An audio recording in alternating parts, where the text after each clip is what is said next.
Serial Sandiwara Radio ini berlatar belakang sejarah Kesultanan Mataram, menggetarkan, mendebarkan, menggelorakan semangat, cinta, dan perjuangan umat manusia yang ingin menyibak misteri kehidupan ini.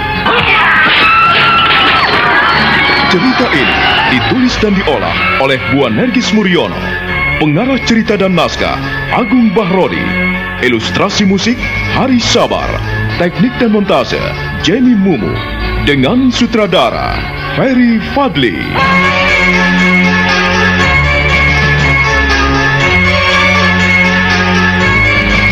Wahyu Astabrata.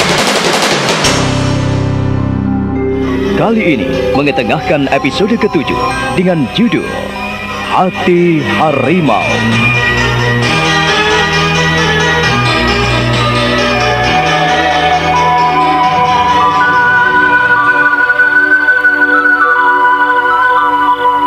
Haji Sukmo tersayat hatinya ketika melihat Roro Sunti tak berdaya di dalam pasungan dengan keadaan telanjang bulat.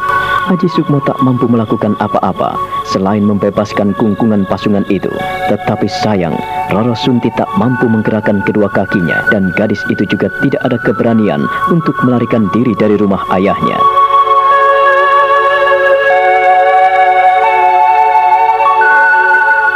Roro Sunti, aku tidak tahu harus berbuat apa lagi. Aku hanya bisa mendampingimu. Itu pun sebentar saja.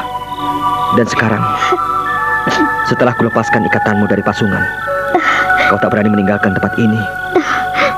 Dan kau tak bisa menggerakkan kedua kakimu. Kakak, kemanapun kita pergi, ayah akan tetap memburu dan kita akan mati. Lebih baik aku yang mati, Kakang. Tetapi kau tetap selamat. Aku tidak ingin ayah membunuhmu. Tidak, Kakang. Aku tidak ingin mencelakakan dirimu. Roro Sunti, malang benar nasibmu. Apa yang harus kulakukan untukmu? Sudah cukup, Kakang. Sudah cukup. Kau telah membebaskan aku dari pasungan ini dan mengambilkan pakaianku. Cukup, Kakang. Sudahlah. Aku sudah puas. Sudah bisa melihatmu. Aku telah bahagia karena melihatmu masih hidup dan sehat. Ayah bilang kau telah mati dibunuhnya. Kakang, Kakang, sekarang aku rela bila kau pergi meninggalkan aku sendiri. Biarkan kehidupan malang ini ku jalani, Kakang. Roro Sunti, Roro Sunti, mengapa kau seperti ini? Kakang, tinggalkanlah aku. Tinggalkanlah aku, Kakang. Kakang, cepat, sekarang pergilah. Jangan sampai ayah melihatmu dan menemukan kita berdua di sini. Roro Sunti, Roro Sunti.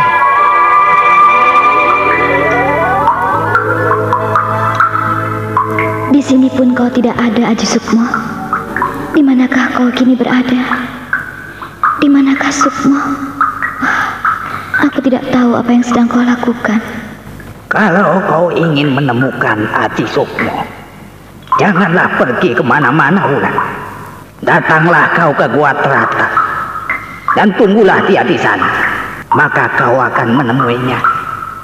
Sebab ia ingin mendapatkan pusaka Nyai Sampur Jala Sutra itu. Aku tidak tahu, Kek. Berapa lama harus menanti kedatangannya? Ya, ia seperti anak ajaib yang memiliki pola pemikiran sendiri yang tidak bisa kita selami. Kau memintaku untuk menunggu di sini, tapi mana mungkin ia datang? Aku tidak bisa berlama-lama di sini sendirian, hanya berteman kelelawar. Haji Sukmo memang bocah pinunjul, Wulan. Tak ada seorang pun yang bisa menyelami hati dan pikirannya. Tidak juga aku dan kau. Untuk menghadapi lebih baik kita mengalah. Seperti pernah kau lihat dulu, aku lebih banyak mengalah dalam menghadapinya. Sebab apabila aku mendiktinya sekalipun, ia tidak akan menyerah. Berlaku keras kepadanya pun, ia tidak akan menyerah, Wulan. Dan kini aku harus menghadapinya, Kek. Menunggunya dalam batas waktu yang tidak tertentu. Aku tak mungkin menunggunya di sini. Kek, baiklah aku akan mencoba ke Karanganyar. Aku akan mencarinya sampai ketemu.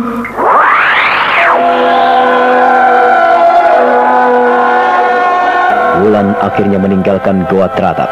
Ia tidak menemukan Aji Sukmo di sana. Dia menuju ke Karanganyar, ke tempat tinggal orang tua Aji Sukmo, ke tempat tinggal nenek dan kakek Aji Sukmo yang telah membesarkannya. Tetapi Aji Sukmo yang telah ia cari kemana-mana saat ini telah kembali ada di Alas Dowo bersama Nyai Sorok. Bagaimana dengan perjalananmu, Ger? Apakah kau berhasil? Tidak, Nek. Kasihan Roro Sunti. Oh, bagaimana keadaan gadis itu? Bagaimana? Apa yang telah terjadi padanya? Memprihatinkan sekali, Nek. Memprihatinkan? Iya. Memprihatinkan bagaimana? Coba, tolong jelaskan pada nenek. Apa yang telah dialami oleh Roro Sunti? Malang sekali. Ia dibelenggu ayahnya dalam pasungan. Jaga Dewa Batara. Aduh, Gusti yang Maha Agung. Ulurkan welas asihmu. Mengapa masih ada orang yang memiliki pikiran picik seperti itu? Wah, mengapa kau tidak membebaskannya, Ger? Kenapa? Apakah kau tidak bisa menolongnya? Aku telah berusaha menolongnya, Nek. Aku telah melepaskan Roro Sunti dari pasungan. Tapi sayang, ia tidak mau pergi dari sana. Oh, Jagat Dewa Batara. Mengapa bisa terjadi seperti itu? Jadi ia tidak mau pergi dari sana? Tidak mau, Ger? Mengapa kau tidak menggendongnya? Memaksanya? Bagaimana aku memaksanya, Nek? Kalau yang kuajak tidak mau. Tidak mungkin aku memaksanya, Nek. Tidak. Aku tidak akan pernah memaksa orang lain.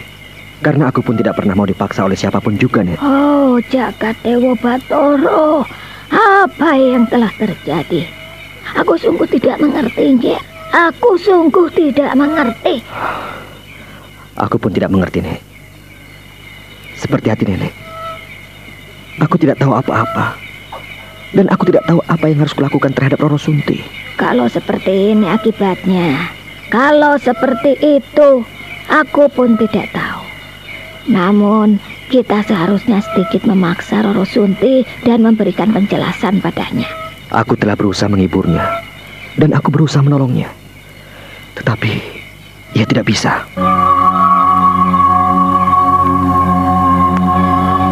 Aji Sukmo dan Nyai Sorok akhirnya hanya bisa berpandangan dan tenggelam dalam diam. Mereka menelusuri detik-detik hening dan diam, sunyi dan sepi. Suasana di Alas Dowo itu amat menggigit. Hanya selimut hitam yang menemani mereka dalam keheningan. Sementara Roro Sunti yang dipikirkannya masih diam. Dan setelah berpakaian rapi, gadis itu hanya duduk di atas pasungan.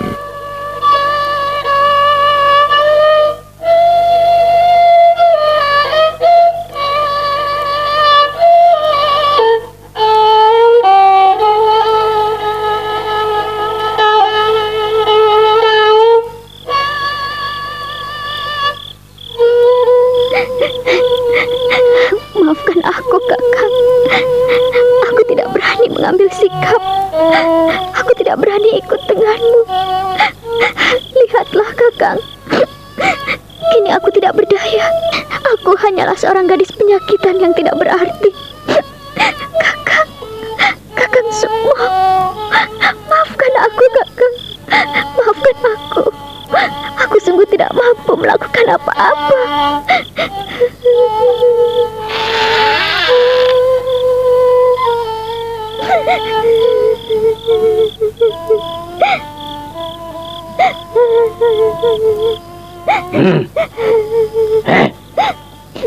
Kau, siapa yang melepaskanmu, Roro Sunti? Jawab sekarang. Jangan sampai aku murka lagi kepadamu, bocah dungu. Siapa yang datang ke sini dan melepaskanmu, Katakan siapa? Katakan. Aku tidak tahu. Aku tidak tahu. Katakan padaku, Roro Sunti. Kau janganlah berbohong padaku. Kalau kau tidak ingin celaka, katakanlah. Katakanlah pada ayahmu apa yang telah terjadi selama aku pergi dan selama kau ada di rumah. Aku tidak tahu, Ayah. Tidak terjadi apa-apa di sini, Ayah. Roro Sunti, aku berkali-kali mengingatkanmu. Kau tidak juga kapok. Kau tidak juga insaf dan kau masih menentangku, Roro Sunti. Siapa yang melepaskanmu? Siapa? Ayo, siapa? Aku tidak tahu, Ayah. Aku tidak tahu. Dan tidak mungkin pasungan sebesar ini bisa terlepas begitu saja tanpa ada yang mengangkatnya dan menolongmu mengangkat dari pasungan ini. Katakan, siapa yang telah menolongmu atau pemuda itu ya? Tidak, Ayah, tidak. Sekali lagi dengarkan baik-baik pertanyaanku. Dan apabila kau tidak menjawab pertanyaanku, aku bisa membunuhmu, Roro Sunti. Ayah, aku tidak tahu. Aku tidak tahu. Tiba-tiba ada angin. Ada suara yang melepaskan kayu ini. Tiba-tiba terbuka. Bohong, bohong. Kau lagi-lagi berbohong padaku, Roro Sunti. Dan pura-pura ingin meyakinkan aku, begitu? Ternyata tidak ada artinya kejujuranku kepadamu. Dan kau balas semua kejujuranku dengan kebohongan dan dusta. Siapa yang melepaskanmu? Katakan kepada aku, dan kalau kau tidak mengatakannya, aku benar-benar akan membunuhmu. Ayah, aku tidak tahu, Ayah. Aku tidak tahu. Kalau kau benar-benar tidak tahu, tentu saja kau tidak ketakutan seperti setan. Apakah aku ini seperti genderuwo?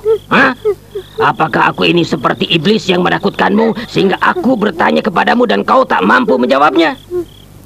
Kau benar-benar memuakan. Kau telah menipuku, Roro Sunti. Kau telah belajar dusta kepadaku. Sekarang aku tahu. Kau ada yang melepaskan dan membebaskan. Sekarang katakan cepat. Sekali lagi. Untuk kesekian kalinya aku bertanya kepadamu. Siapa yang melepaskanmu? Siapa yang membuka pasungan ini? Katakan siapa, ayo. Ayah. Apa? Jika Ayah sekarang tidak percaya lagi padaku, pasunglah aku lagi, Ayah. Pasunglah.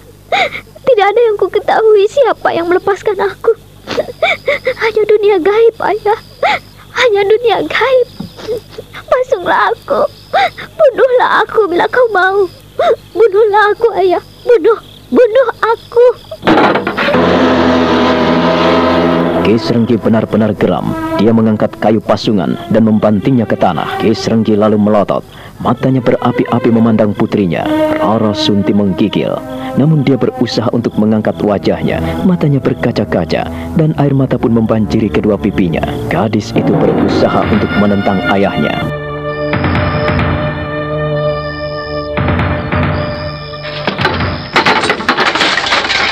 Katakan padaku, Nduk. Katakan. Sebelum aku benar-benar murka, aku tidak suka dengan tindakanmu seperti ini. Kau selalu berbohong dan berdusta pada Papa, sehingga aku tidak bisa mengendalikan diri lagi. Jawablah, siapa yang membebaskanmu? Ayo. Sunti tidak tahu. Tidak tahu. Kurang ajar. Harus memasungmu lagi. Duduk. Duduk. Aku harus memasungmu lagi. Mulai saat ini, kau tidak akan berbuat seenak hatimu sendiri. Sudah ku bilang jangan macam-macam. Tapi kau tetap nekat, ha? Baik. Ulurkan kedua kakimu. Ayo, ulurkan kedua tanganmu. Ayo, ayo. Ayo kakimu, tanganmu, ayo. Sekarang tahu rasanya bagaimana kedua tangan dan kakimu kupasung seperti ini. Apabila ada yang membebaskanmu lagi dan kau tidak mau mengatakannya kepadaku, hukumanmu adalah mati.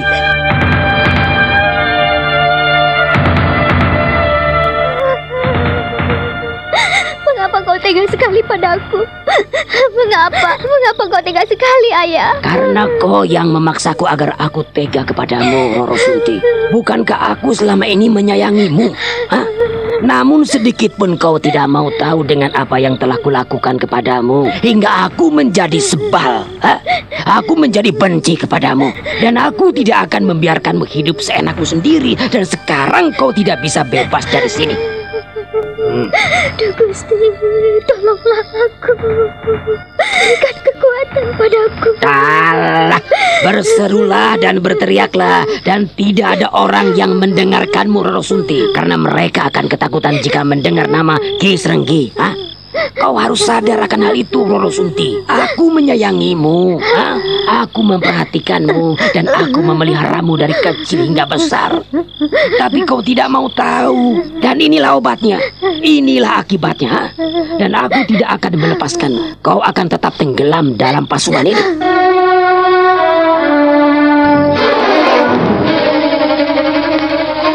Mengapa kalian malam-malam datang ke sini? Hah? Ada apa? Perkenankanlah saya lapor pada Pak Lurah. Iya, perkenankanlah kami lapor sesuatu, Pak Lurah. Iya, katakan ada apa? Nampaknya kalian memikirkan sesuatu. Ayo, katakanlah. Pak Lurah, kami mau minta tolong. Sepupu saya. Bicaralah dengan tenang, Dok. Jangan gugup. Sampaikan sebaik-baiknya. Kau tidak perlu takut padaku. Ayo. Ya, saya mohon Pak Lurah melakukan sesuatu. Roro Sunti saat ini dipasung oleh ayahnya. Iya, Pak Lurah. Pak Lurah harus melakukan kebijakan padanya. Kalau tidak, kasihan. Apakah Pak Lurah tega Paman Srenggi membunuh anaknya sendiri? Bukannya aku tidak mau melakukan sesuatu, Dok. Tetapi apa yang dilakukan Ki Srenggi itu wewenangnya. Aku tidak bisa berbuat apa-apa. Tapi Bapak adalah penguasa di desa sini. Bisa mengerahkan seluruh pamong praja untuk menggebrek Ki Srenggi agar membebaskan anaknya. Begitu toh. Lah, kalau itu yang kalian minta, jelas aku tidak bisa. Sebab apa yang dilakukan seseorang di dalam rumahnya selama tidak mengganggu orang lain, itu haknya. Kita tidak bisa menghalang-halanginya, termasuk aku. Tetapi Ki Srenggi selalu menganiaya anaknya. Jadi Pak Lurah harus melakukan sesuatu. Iya, Paman berlaku kasar pada Roro Sunti. Kita harus mengingatkannya. Kita harus datang rame-rame, Pak Lurah. Kalau kita datang rame-rame, memasuki rumah Ki Srenggi, mengepungnya sekalipun, itu tidak ada artinya. Malah bisa menimbulkan malapetaka besar. Pak Lurah harus melakukan sesuatu. Kalau tidak ada yang bisa kami lakukan, Pak Lurah. Yang jelas, untuk menangani Ki Srenggi, aku tidak bisa ikut campur urusan rumah tangganya. Apa yang dilakukannya, tentu saja terserah apa yang diinginkannya. Aku ini apa? Tidak punya wewenang mengatur hidup seseorang, termasuk keluarga Ki Srenggi. Tetapi Paman telah keterlaluan, Pak. Ia menyiksa anaknya dan memasung anaknya sendiri yang tidak bersalah. Tidak bersalah? Entahlah, aku sendiri tidak tahu masalah itu. Yang jelas, kalau Ki Srenggi melakukan sesuatu, pasti ada sebab musababnya. Saat ia membunuh Podang dan Doro pun ada sebabnya. Karena Doro telah melanggar aturan, di mana ia mengganggu anak gadisnya. Pak Lurah seperti tidak tahu saja. Ki Srenggi selalu memakai Roro Sunti untuk umpan. Iya, betul Pak Lurah. Pak Lurah harus melakukan sesuatu. Tunggu. Kalian jangan sembarangan menuduh. Siapa yang memakai anaknya sendiri sebagai umpan? Siapa? Tidak. Ki Srenggi pasti tahu apa yang patut dilakukannya. Kalian tidak perlu memikirkan mereka. Sudahlah, jangan dipikirkan. Bagaimana kami tidak memikirkannya, Pak Lurah? Teman kami sendiri yang menjadi korbannya. Apa tidak boleh kami memikirkannya? Kami mohon kebijaksanaan Pak Lurah agar ikut campur dan turun tangan untuk mengatasi permasalahan Roro Sunti. Kalau tidak, ia bisa mati di tangan ayahnya sendiri, Pak Lurah. Pak Lurah memandang Roro Semi dan Sirih yang seolah-olah menghakiminya dan menyalahkannya. Namun ia memang tidak bisa berbuat apa-apa dan memang tak akan mengulurkan tangan atas masalah Roro Sunti. Kemudian Roro Semi dan Sirih pun meninggalkan rumah Pak Lurah dengan kecewa. Ia lalu menemui Sukmo dan menungguinya di perempatan jalan di sudut desa Tratap. Bagaimana Semi? Sirih? Kau pasti bisa membaca kami. Iya, kau pasti tahu. Kami datang dengan kekecewaan. Kami gagal, Sukmo. Kalau begini caranya, semakin sulit. Apakah kau tidak bisa melakukan sesuatu? Aku telah berusaha menolong Roro Sunti, tetapi ia sendiri tak mau melakukan apa-apa. Ia tak mau pergi dari sana. Jadi kau telah menolongnya? Kapan, Sukmo? Aku telah berusaha untuk menolongnya. Aku membuka pasungan di kakinya. Tetapi Roro Sunti tidak mau kuajak pergi. Ia tak berani menentang kehendak ayahnya. Ia masih ingin tetap di sana, apapun yang terjadi. Atau barangkali ia sudah tak bisa berpikir jernih. Seandainya kau mengajak kami, kami pasti bisa membawanya pergi. Mungkin kalian sudah tidur saat aku melakukannya. Tetapi percayalah, kita akan mencari jalan keluar yang terbaik, cepat atau lambat. Kau percaya akan mampu menolongnya, Sukmo? Kita bersama. Apakah yang dapat kulakukan untuk membantumu, Sukmo? Untuk sementara waktu, kita tak bisa melakukan apa-apa. Karena Ki Srenggi selalu ada di rumah. Tugas kalian adalah mengawasi gerak-gerik Ki Srenggi. Mengawasinya? Iya. Siang dan malam? Iya. Kau, Rorosmi, bisa giliran dengan kau, Sirih. Jika malam hari, mungkin Sirih bisa mengawasi dari kejauhan. Kalau siang, tugasmu Semi. Atau giliran. Yang penting, kalau ada perkembangan baik, aku akan menemui kalian di sini. Bagaimana? Atau begini saja. Ada apa dengan kedua batu itu, Sukmo? Gampang saja. Kalau Ki Srenggi ada di rumah, batu ini kau tumpuk. Tetapi kalau dia tak ada di rumah, batu ini bisa kau letakkan terpisah. Bagaimana? Iya, kami setuju. Iya, kami setuju. Nah, sekarang kembalilah ke rumah. Hari sudah semakin malam. Kau sendiri mau kemana? Aku tidak punya tempat tinggal menetap. Ketahuilah, rumah kami telah dibakar. Jangan tanyakan kemana aku pergi. Tetapi aku akan selalu menemui kalian di sini. Sukmo, kau mau tinggal di rumah kami, atau di rumah Semi, atau di rumahku, Sukmo? Itu tidak baik untuk masyarakat di sini. Aku lebih baik pergi dari sini. Percayalah, aku berjanji. Aku akan menemukan kalian di sini jika ada waktu yang tepat. Dan ingat tugas kalian. Iya, Sukmo. Tapi kau jangan pergi. Iya, kau jangan pergi, Sukmo. Aku akan tetap ada di sekitar sini. Gerakanku sudah tak bebas lagi. Hidupku terancam. Dan mereka tidak akan membiarkanku tinggal tenang. Cepatlah kalian pulang. Hari sudah malam. Roro, Semi, dan Sirih akhirnya meninggalkan Sukmo. Sukmo memperhatikan kedua gadis cantik itu dengan menggeleng-gelengkan kepala. Ia mengiringi kepergian kedua gadis itu dengan tatap matanya hingga lenyap dalam kegelapan malam. Setelah itu ia pun mundur beberapa tindak, berlindung di balik kerumbut.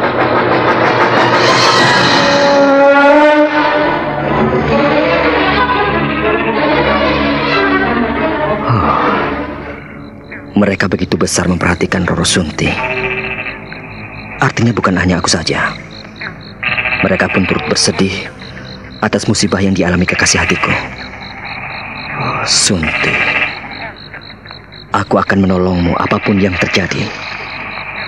Tetapi tunggulah waktu yang tepat.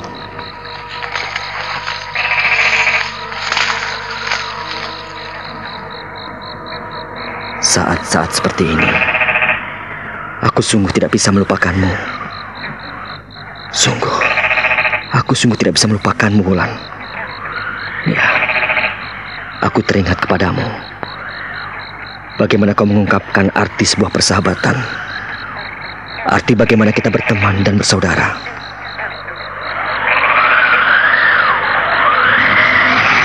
Aku tak bisa menerima dirimu sebagai sahabatku, karena kau terlalu mementingkan dirimu sendiri. Kau tahu, Sukmo, sahabat adalah satu hati dan batin. Kalau kau keras kepala dan bandel, memikirkan dirimu sendiri, tak mau memikirkan orang lain, aku tak bisa berteman denganmu. Lebih baik kita tak usah bersahabat. Wulan, pada saat inilah aku tahu dan aku mengerti makna yang sesungguhnya dari ungkapan yang kau ucapkan pada saat kita masih kecil. Ya, aku tak menduga kau memiliki pemikiran yang amat dalam sejauh itu. Sungguh tak kuduga pada saat aku mulai dewasa.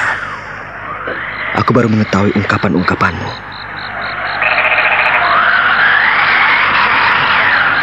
Kau tahu, kalau kau disayangi oleh kedua orang tuamu, disayangi oleh kedua nenek dan kakekmu, sehingga mereka akan mencari-cari dirimu jika kau pergi tanpa pamit.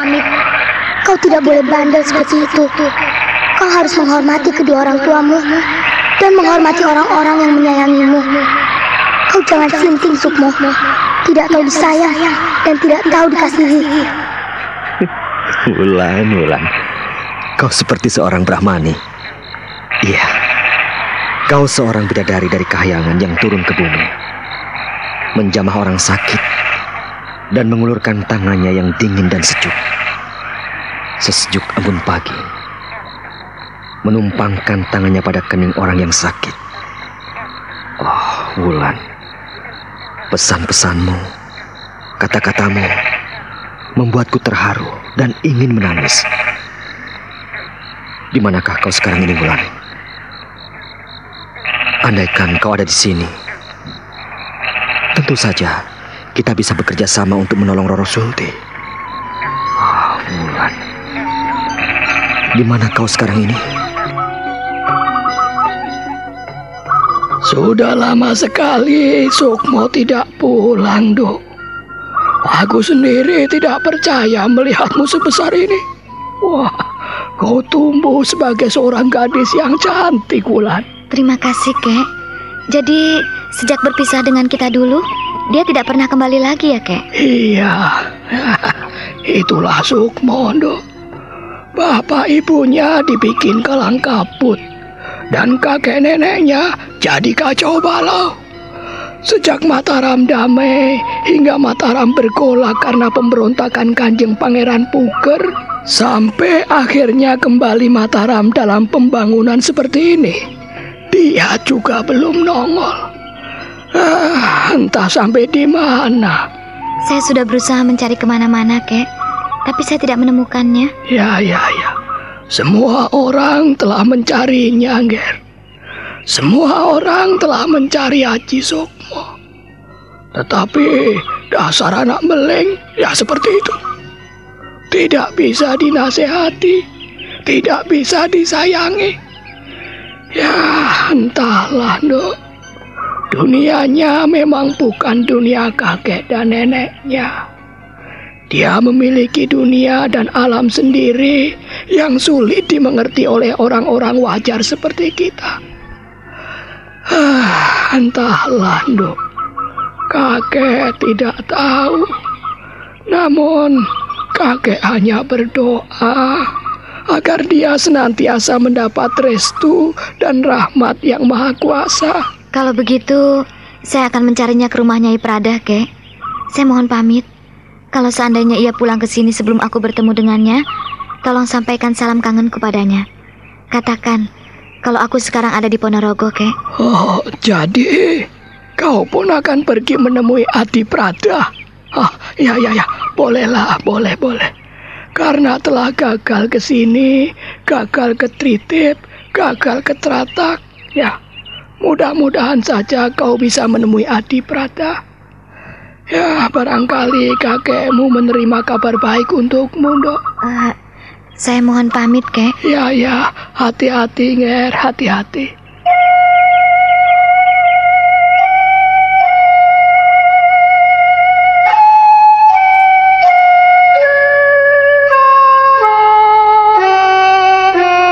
Wulan memberikan hormat dan mencium punggung tangan Ki Wulung. Lalu dia mundur beberapa tindak dan meninggalkan lelaki tua itu dengan hati sedih memikirkan sahabatnya. Ki Wulung memandang kepergian gadis cantik itu dengan hati terharu. Matanya berkaca-kaca. Bayang-bayang Wulan akhirnya lenyap di tikungan jalan.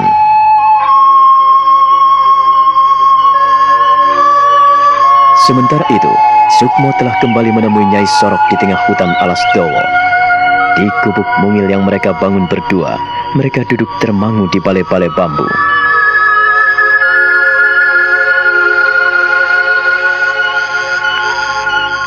Tak ada jalan yang lain selain menghadapi Ki Srengki dengan kekerasan, Sukmo. Aku tak mungkin melakukannya, Nek. Itu bila kau tetap nekat membebaskan Roro Sunti dari cengkraman ayahnya. Aku belum berpikir sejauh itu, Nek. Jalan kekerasan hanya bisa kita tempuh bila kita telah terpaksa. Kekerasan tidak menyelesaikan masalah, tapi menimbulkan persoalan baru. Oh iya ya, kau benar, Ger. Kekerasan memang jawaban terakhir. Lebih-lebih jika sudah menyangkut nyawa manusia. Ya, aku akan bertarung jika tak ada jalan lain yang terbaik. Demikian pula dalam upaya menolong Roro Sunti. Tapi nenek berpesan kepadamu. Bagaimanapun juga Roro Sunti adalah hak dan kewajiban Ki Srengki. Iya, Nek. Tapi... dengarkan dulu. Roro Roro Sunti adalah tanggung jawab Ki Srenggi. Jadi, disayang atau dibenci, dikasihani ataupun dibunuh, kita sebetulnya tidak berhak melakukan apa-apa. Nek, hak sepenuhnya ada pada Ki Srenggi. Namun tindakan biadab itu tidak bisa ku terima begitu saja. Ya, Nenek ngerti. Ada percikan dalam hatiku untuk membebaskan Roro Sunti. Aku tidak rela ia hidup disiksa ayahnya seperti itu. Oh, sayang. Aku gagal mengajaknya pergi dari rumahnya. Ada kekuatan aneh. Sejak kau pergi, hati Nenek sudah tidak enak. Nenek merasakannya. Apakah yang Nenek rasakan saat aku pergi? Jika Nenek merasakan ganjalan seperti itu, artinya kau menghadapi permasalahan berat, Ger. Nenek tahu sebelumnya. Ya, Nenek tak bisa membantumu karena kau sendiri yang tahu persis persoalan Roro Sunti. Aku akan menghadapinya, Nek. Tapi ku minta kau berhati-hati. Perlu waktu dan kesempatan yang baik untuk membebaskan gadis itu. Dia dipasung, dianiaya, ditelanjangi. Biadab sekali, biadab. Pemasungan hanya pantas dilakukan untuk orang gila. Nek, aku khawatir sekali kalau Ki Srenggi membunuh Roro Sunti. Roro Sunti itu bukannya nyamuk, Ger. Tak mungkin Ki Srenggi membunuhnya. Lagi pula siapa ada orang tua yang tega membunuh anaknya? Banyak, Nek. Tidak sedikit orang-orang yang tega membunuh anaknya sendiri. Pada masa pemerintahan Raja di Raja Singosari, bukankah telah terjadi bunuh-membunuh di antara mereka? Sejak masa Ken Arok muncul di Tumapel, pembunuhan itu telah dimulai. Itu sejarah hitam dalam lembaran perjuangan manusia, Angger. Sejarah Tumapel hanyalah rangkaian kisah manusia yang senantiasa terulang dan berulang. Itulah yang menghantui aku, Nek. Tapi kau pun perlu tahu, rangkaian dan pengulangan masih bisa ditanggulangi. Lebih-lebih jika sudah menyangkut lingkaran hidup. Lingkaran hidup? Ya, lingkaran hidup. Kehidupan adalah lingkaran perulangan. Ya, hidup adalah suatu keajaiban. Inilah lingkaran yang harus kita cari titiknya. Kau tahu di mana awal dan akhir sebuah lingkaran?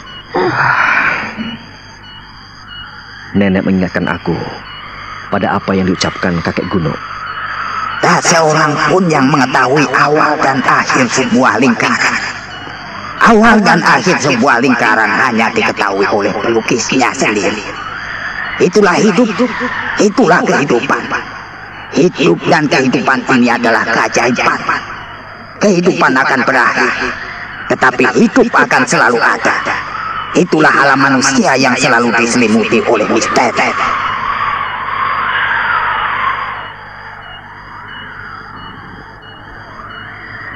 Oh, tajam benar ingatanmu, Ger. Kau masih ingat lelaki tua itu? Dia guru dan pembimbingku. Tak mungkin aku melupakannya. Kakek Guno orangnya konyol, tetapi baik hati. Sejak aku kecil, aku digemblengnya, dibentaknya, ditendangnya, dipukulnya, dibikin bisu, dibikin tuli, dan disuruh minum air laut. Ya, sungguh konyol. Tetapi sesungguhnya dia itu baik. Berkat ingatanmu yang tajam, berkat kejelianmu dalam melangkah selama ini, pergunakanlah itu sebagai bekal untuk mengentaskan Sunti dari belenggu kehidupannya. Nek, jika Yang Maha Kuasa memperkenankan dan memberikan kepercayaan padaku untuk melepaskan Roro Sunti, maka cepat atau lambat pasti kudapatkan jalan keluar yang terbaik. Aku berjanji, Nek. Mata Nyai Sorok berkaca-kaca. Hatinya terharu sekali mendengar penuturan Aji Sukmo yang penuh dengan makna. Perempuan tua itu mengusap pundak anak asuhnya. Ia tersenyum dingin dengan bibir bergetar. 2 butir bening meluncur dari sudut matanya, jatuh ke pipinya yang mulai keriput. Sukmo tersenyum dengan mata berkaca-kaca. Nenek yakin kau akan mampu menolong Roro Sunti. Mudah-mudahan, Nek. Sebab aku tak ingin melibatkan Nenek lagi. Selama Nenek bisa membantumu, Nenek tidak akan merasa terbeban, Ger. Maafkan aku, Nek. Aku terlalu merepotkan Nenek. Dan aku selalu membuat susah. Oh, siapa yang membuat Nenek susah? Siapa, Ger? Aku, Nek. Aku selalu mencelakakan Nenek. Jangan seperti itu. Nenek tidak merasa kau celakakan, Ger. Tidak. Sama sekali tidak. Kau jangan berpikiran yang bukan-bukan pada nenek. Iya, sungguh. Nenek tidak pernah merasa kau rugikan dan kau celakakan. Malah aku bangga punya kau, Aji Sukmo. Beberapa kali nenek aku kiring pada malapetaka. Gua Teratak pernah hancur kobrak-abrik dan nenekku pukul. Sekarang gubuk nenek telah hangus dan rata dengan tanah. Juga karena aku yang bodoh. Tapi kau telah membangun gubuk ini untuk nenek. Karena aku, nenek sengsara dan harus meninggalkan Gua Teratak. Sudah. Jangan kau pikirkan, Ger. Jangan, sudahlah. Lupakan semua yang telah terjadi. Ambillah maknanya, ambillah hikmahnya dari apa yang telah kita hadapi bersama selama ini. Jadi tidak perlu membebani pikiranmu. Jangan ya. Aku sungguh menyesal karena melakukan semua ini. Penyesalan tanpa melakukan perubahan tak ada artinya. Lebih baik melakukan perubahan tanpa penyesalan. Kau tahu artinya, Ger? Itulah yang kusadari, Nek. Aku seringkali merasa bodoh karena aku menyesal. Tetapi aku selalu nekat apabila menghadapi malapetaka. Aku selalu ingin menghadapi masalah dan persoalan itu dengan kekuatan dan pikiranku sendiri. Hingga akhirnya menimbulkan petaka bagi orang lain, terutama bagi nenek. Sukmo. Ketahuilah, Ger, apa yang membuat nenek bangga dan terharu atas dirimu? Apa coba? Mana aku tahu, Nek. Nenek yang mengamati. Nenek pula yang pantas menilai aku. Kau adalah seorang pemuda yang dikjaya. Kau seorang yang memiliki tenaga gaib. Kau memiliki pusaka baik yang tidak ada bandingannya. Tetapi kau mampu mengendalikannya dengan baik. Kau tak mau menggunakan apa yang kau miliki itu dalam menghadapi orang-orang seperti Ki Srenggi. Itulah yang membuat nenek bangga. Kau mampu mengendalikan diri. Aku tahu sejauh mana kemampuan Ki Srenggi, Nek. Kakek Tayu, kakek Gunuk, dan kakek Wulung pernah berpesan padaku agar aku tidak menggunakan apa yang telah aku pelajari. Kalau tak terpaksa, kalau aku masih bisa menghadapinya dengan baik, maka tak perlu aku memanfaatkan pedang tangkam ataupun ajian sapuan badai. Aku tidak bisa. Aku lebih beruntung karena mampu menghadapi mereka dengan kepala dingin. Dan orang lain kau biarkan tidak mengetahui sejauh mana kemampuanmu. Sukmo.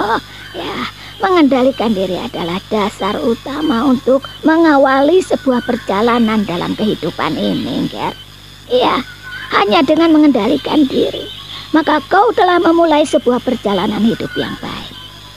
Sekarang, yang lebih penting dalam hidupmu adalah bagaimana mempersiapkan segala sesuatu dengan baik. Mata Sukmo berkaca-kaca. Dia terharu sekali oleh nasihat Nyai Sorop. Beberapa hari, beberapa malam, hatinya tidak tenang. Ia benar-benar ingin menolong Roro Sunti, tetapi dia tidak tahu apa yang harus dilakukannya. Hingga pada suatu malam, dia kembali menuju ke sudut desa Teratak, tempat di mana ia selalu berjanji dengan Semi dan Siri. Gawat, Sukmo, gawat. Bagaimana? Apa yang telah terjadi? Dan apa yang telah kalian ketahui? Roro Sunti sekarang dipasung lagi.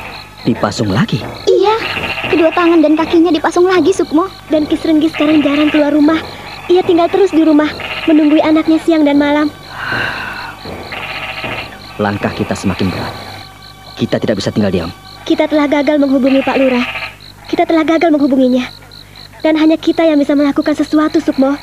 Ku minta kau menemui dan mencari Dewi Maut. Carilah pertolongan, Sukmo. Iya, Sukmo. Kalau kau mau bekerja sama dengan Dewi Maut, pasti kau bisa menolong Roro Sunti. Kalau tidak, kau tidak akan pernah bisa melakukannya. Kemana aku harus mencarinya? Sedangkan kalian sendiri tidak tahu di mana ia tinggal menetap. Pokoknya kau harus cari dimanapun ia berada. Kau harus dapatkan, Sukmo. Sehingga kalau kau menemukannya, kau bisa bekerja sama dengannya. Minta tolong dia. Sebab aku percaya Dewi Maut akan senang bertemu denganmu. Ia mencarimu. Katanya kau sahabat kecilnya. Dewi Maut? Oh, Dewi Maut, sahabat kecilku. Jangan-jangan ia Wulan. Kau akan pergi, Sukmo. Tak akan kembali. Kau nanti pasti lupa padaku. Kapan kau tidak mementingkan dirimu sendiri, Sukmo? Aku kawanmu. Aku sahabatmu. Kita baru saja bersama. Dan kau akan pergi lagi. Aku memang harus pergi, Wulan. Harus. Tapi aku akan tetap ingat kepadamu. Sampai sekarang pun aku masih ingat kepadamu. Wulan. Aku selalu mengingatmu. Kau. Mengapa kau bicara sendiri, Sukmo? Apakah kau tidak menganggap kami sebagai kawan-kawanmu? Kau mulai sibuk dengan dirimu sendiri. Tunggu dulu. Bagaimana ciri-ciri gadis itu? Apakah kalian masih mengingatnya?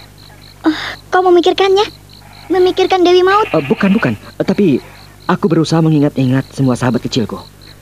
Tapi aku tak pernah punya kawan bernama Dewi Maut. Kalian ingat ciri-cirinya? Ya, wajahnya cantik sekali. Rambutnya panjang dan diikat, disanggul. Dan ia membawa pedang. Pakaiannya rapi, tapi sederhana. Ya, kami tidak bisa melukiskan keindahannya. Ia memiliki gerakan yang gesit, lincah, dan matanya bercahaya. Berbinar-binar, menunjukkan kecerdasannya. Aku percaya, kalau kau ketemu dengan dia, kau pasti kesemsem. Kau bilang apa lagi? Masalah kita semakin berat. Tapi memang begitu. Bukankah kau ingin mencarinya? Jadi kau harus tahu ciri-cirinya.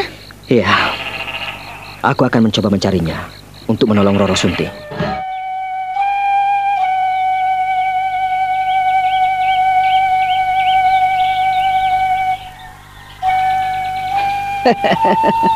Lama sekali aku tidak berjumpa cucuku. Ya, entah kemana. Sejak kecil memang suka keluyuran. Dan dengan kami, Haji Sukmo kurang begitu akrab. Jadi, ya, kami tidak tahu entah kemana anak itu. Jadi, kakek Prada sama sekali tidak pernah menemukan Sukmo? Tidak pernah jumpa dia? Ya, itulah, Nduk.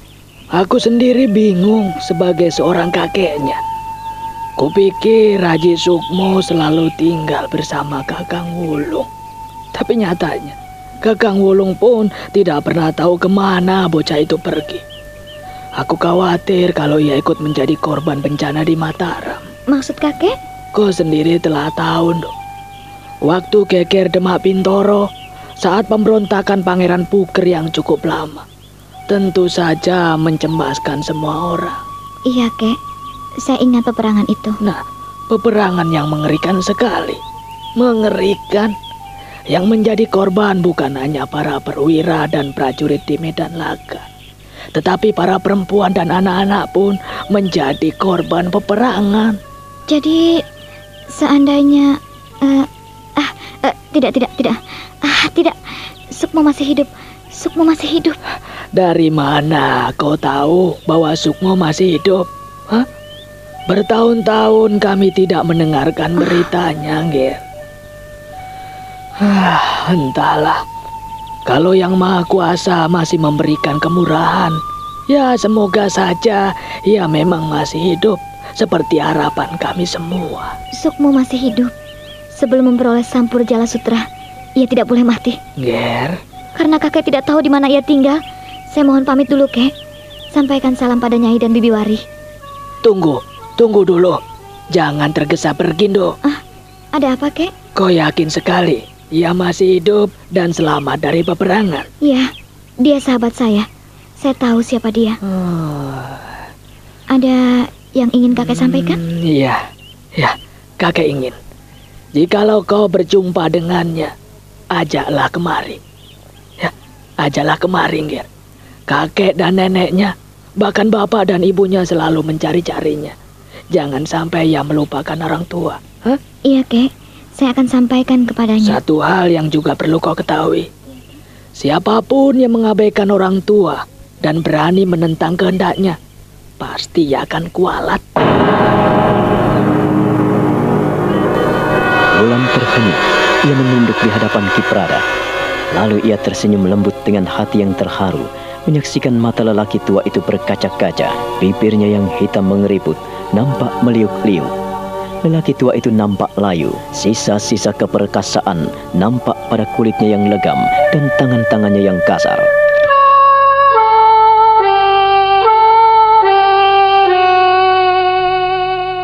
Kakek pun tidak tahu kemana ia pergi, Wulan.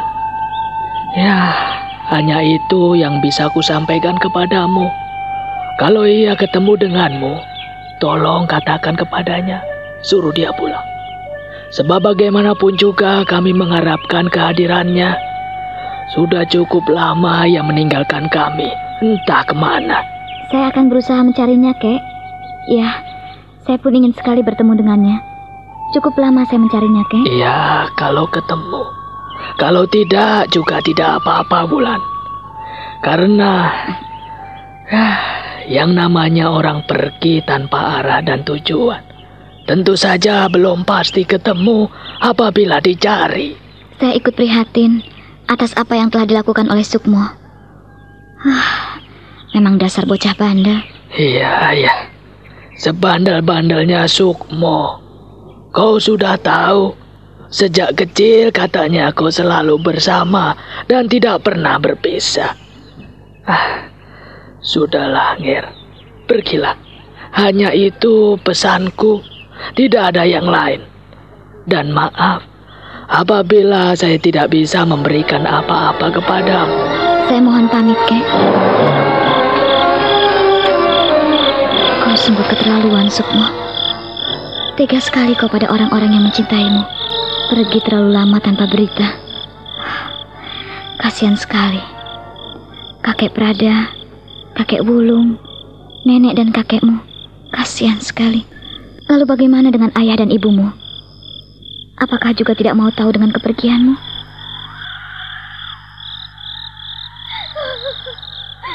Tolong, Kakang Sukmo, tolonglah aku. Tolong.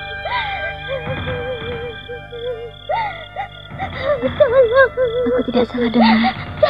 Aku mendengar tangisan seseorang, jeritan seorang perempuan. Lepaskan aku, lepaskan aku, lepaskan, bebaskan aku, bebaskan.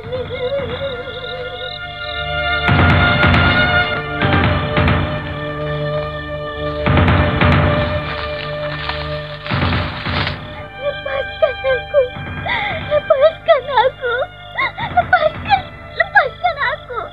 Aku ingin bebas. Lepaskan aku. Siapa malam-malam seperti ini berteriak-teriak ingin bebas? Lepaskan aku. Seorang perempuan disiksa. Perempuan menjerit-jerit. Ada apa? Aku harus mencarinya. Nampaknya dari rumah itu. Lepaskan aku. Lepaskan aku. Lepaskan. Jangan pasung aku. Jangan pasung aku. Jangan balok aku. Lepaskan. Lepaskan. Lepaskan aku. Lepaskan aku. Lepaskan aku. Lepaskan aku. Lepaskan aku. Tidak. Aku ingin di sini. Aku ingin di sini. Aku di sini sendiri. Tidak ada yang menggangguku. Wulan berjingkat-jingkat mendekati rumah Kisrenggi. Lalu ia pun melongokkan kepalanya ke kanan ke kiri dan menoleh ke belakang. Tak ada siapa-siapa dan ia menempelkan telinganya pada dinding.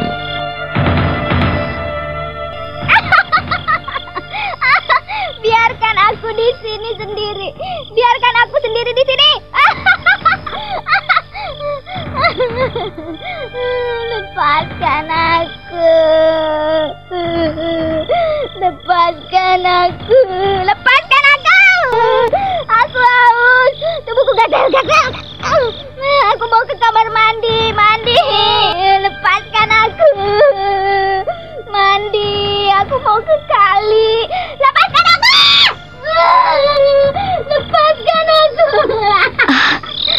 Gadis gila. Dia dipasung, kedua tangan dan kakinya dipasung. Tak mengenakan pakaian. Gadis gila. Ya, tapi kenapa ia tidak mengenakan baju? Apakah orang tuanya tidak ada? Aneh sekali. Ada keganjilan. Ada keganjilan di sini. Siapa? Ayo, jangan intip aku. Ayo. Kenapa dia tahu aku? Dia benar-benar tidak waras. Dia kesurupan setan. Lebih baik aku pergi dari sini. Untuk apa mengintip orang gila? Kau takut? Takut. Kau takut padaku. Kau takut padaku kan? Takut. Lepaskan aku.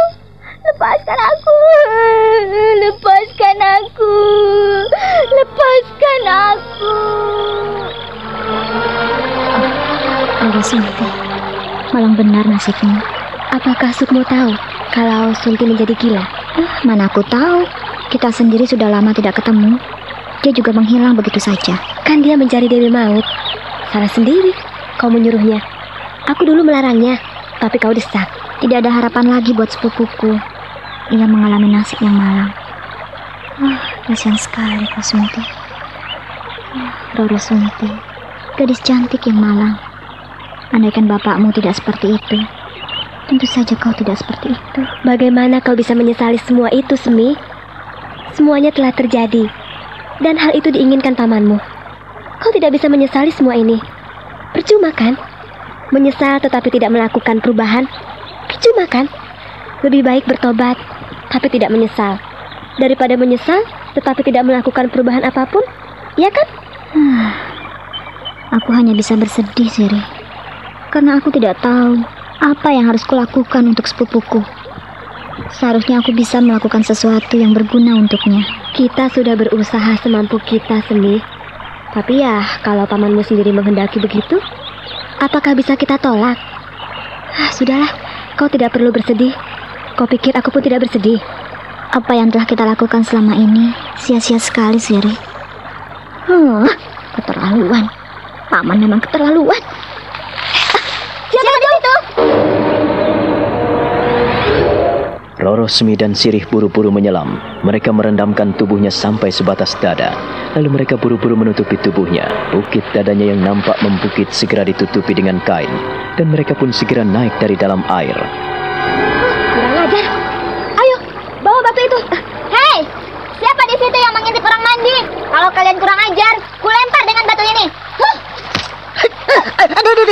Kurang ajar. Kau mengintip kami ya? Hei, siapa kau?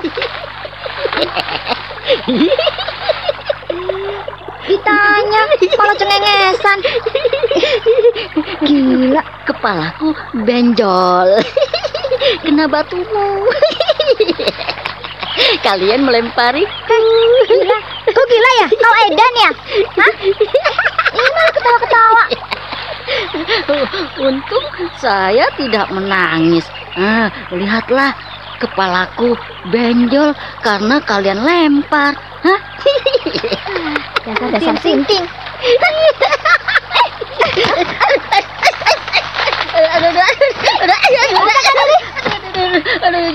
Jangan lempar aku. Mampus kau. Mampus kamu. Kurang ajar. Mengintip orang mandi. Kurang ajar kamu. Gak tahu malu. Kurang ajar. Mampus kamu. Mampus kamu, ini setan.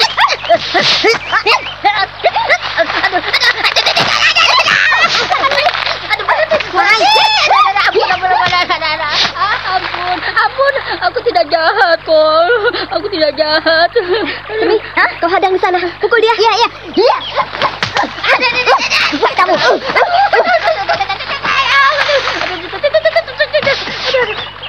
Hei, mau kemana kau? Mau kemana kamu? Hei, jangan lari ya. Mau kemana kau? Kau harus menerima upahmu, orang jelek. Kau benar-benar tak tahu malu. Ampun. Tidak ada ampun bagimu. Lihat, Apa yang ada di kedua tanganku ini? Dan apa yang kugenggam ini, orang edan? Ampun, aku tidak salah. Rasakan ini.